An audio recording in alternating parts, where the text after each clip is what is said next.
My name is Ejfa Baines. I am the youth director for Earth Guardians, and I'm 18 years old, calling in from Boulder, Colorado.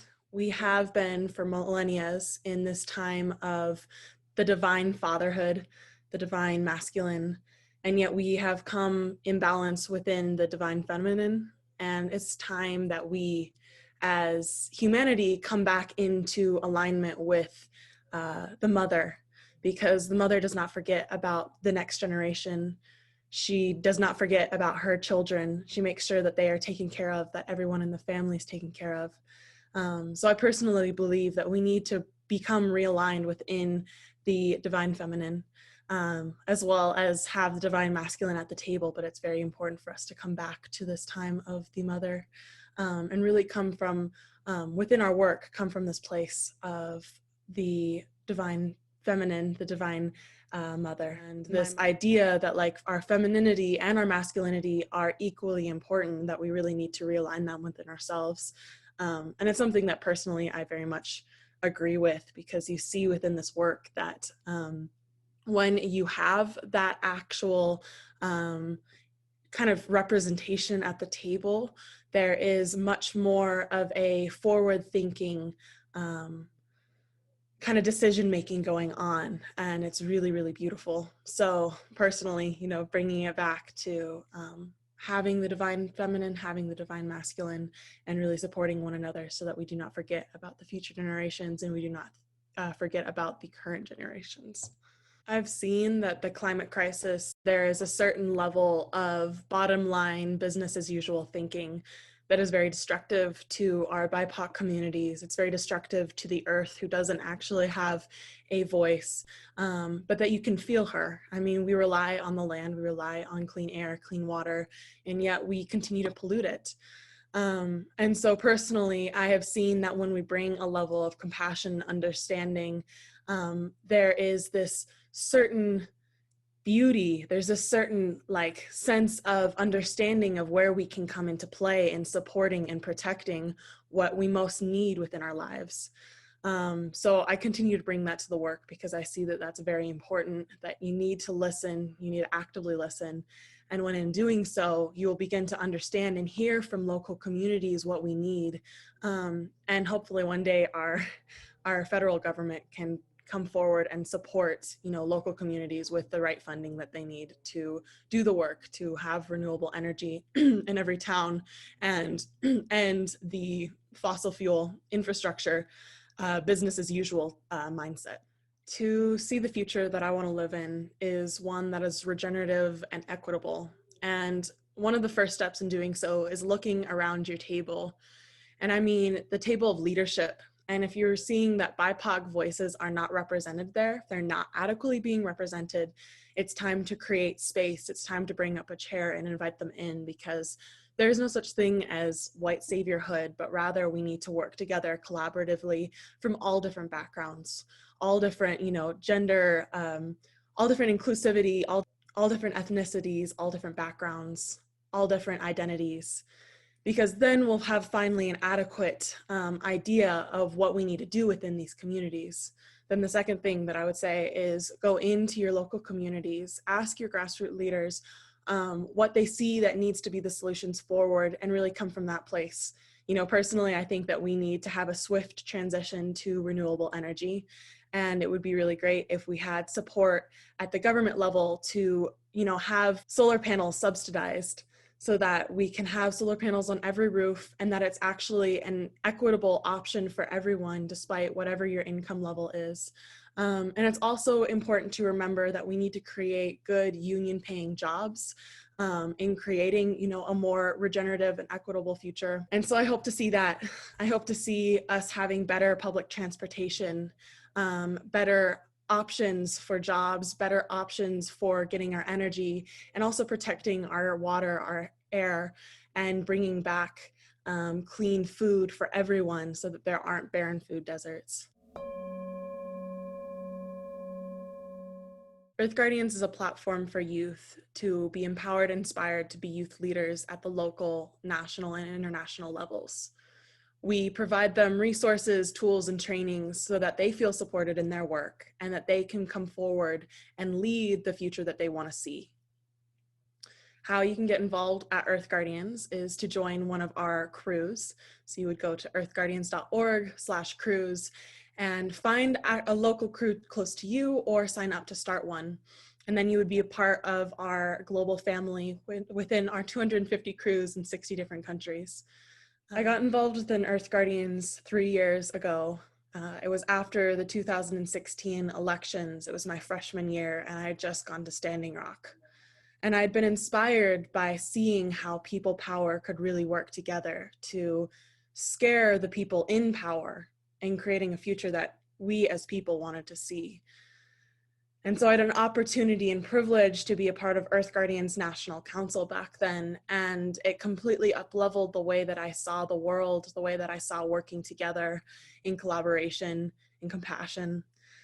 And so my sophomore year, I decided to do independent study, and portion of the time I spent studying and playing sports, but the second part of my time, I worked heavily within Earth Guardians within my local community and national and international levels so that I could support this mission of bringing together family and bringing together these resources that youth felt supported.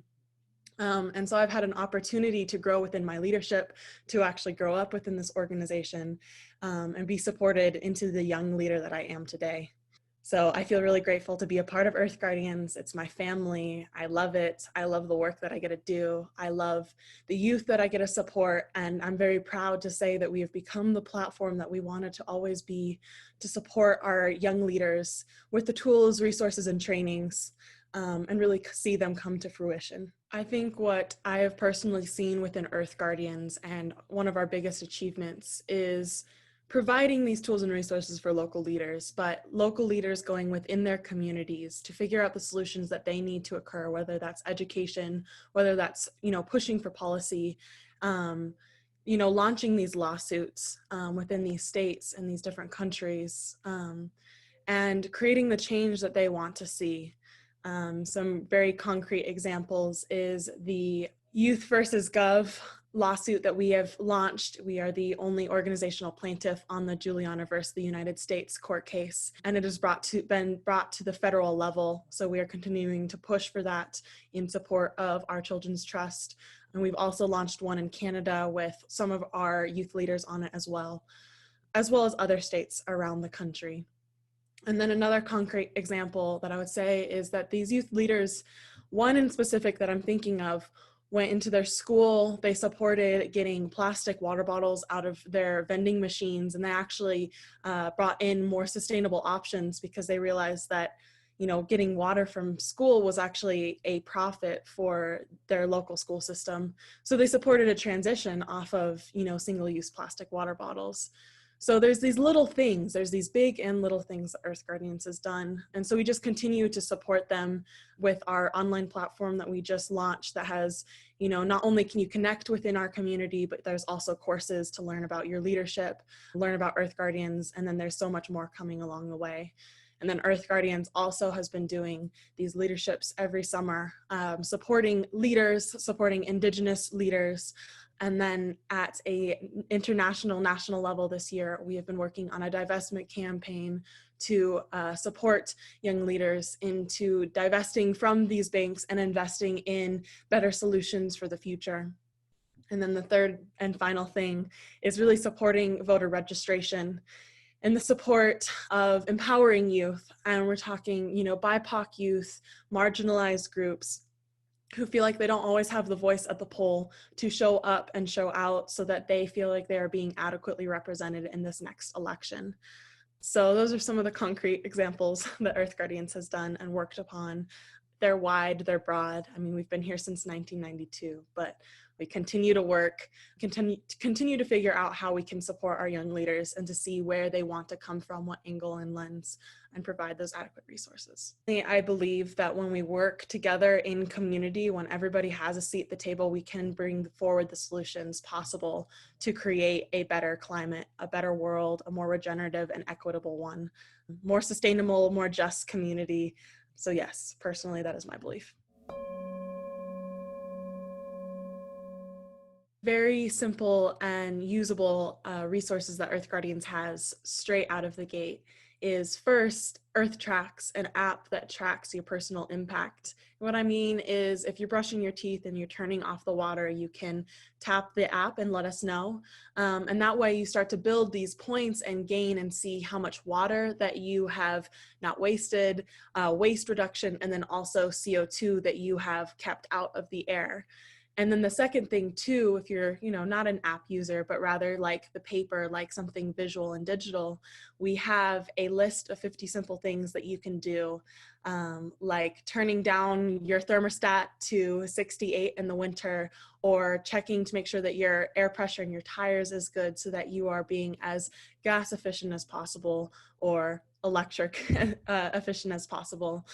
And there's these very simple things that if you're a young child, if you're older, if you're just getting into the environmental movement, you can use these simple tools to get involved and work to create a more sustainable and just life.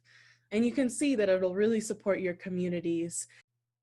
My name is Ejfa Baines. I am the youth director for Earth Guardians, and I think the one thing that you can start implementing within your life is actively listening.